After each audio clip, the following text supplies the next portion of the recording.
My baby told me with a sigh, saying words that came across as a doubt.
Okay, hi guys, can you introduce yourself first?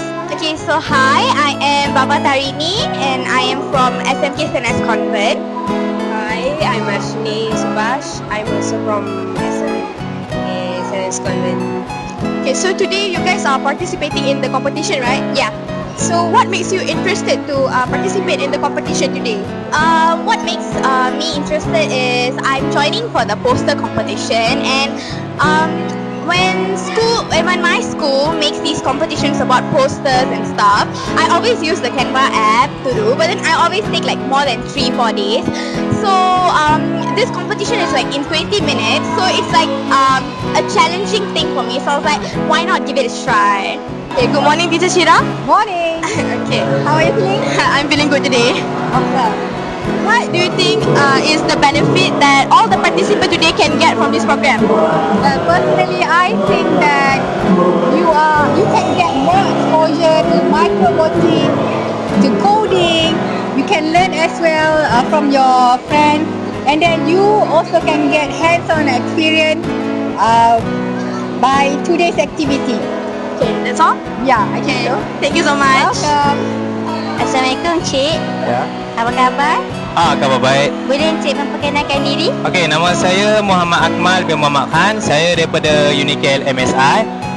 Saya course Bachelor of Engineering Technology in Manufacturing Automotive daripada Unikel MSI dan tahun kedua. Boleh Encik terangkan sikit tak tentang inovasi yang Encik bawa pada hari ini? Okey, untuk booth Unikel MSI, kita orang ada bawa satu, kita ada projek untuk tentera robot, and then kita ada robotic arm, and then sensor car, dan last sekali AI detection. Okey, yang saya cuma nak ketengahkan adalah AI detection saya lah. Yang kami bawa ni adalah AI detection yang sekarang ni tengah agak meletup di industri lah. Okey. Dan untuk tentera robot ni adalah kita bawa yang diboleh kontrol. Sebelum ni tentera robot ni dia hanya sensor sajalah. So kita customize untuk dikontrolkan. Dan juga robotic arm boleh pakai sensor juga.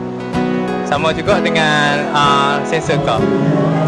Jadi apa harapan cikgu untuk peserta-peserta yang cikgu bawa hari ini? Saya harap mereka menang lah. Sebab 2-3 hari ni mereka sangat work hard lah untuk diorang punya projek. And alhamdulillah so far banyak praktis tu diorang berjaya lah menetapkan track robotik tu. Dan hari ni saya harap dapat menang lah. Terima kasih. Okay. So what makes you want to bring your children here today? I want to expose my kids to the activities and the competition, so that she or he be prepared to the future presentation and future exposure. Yeah. That's all. Thank you.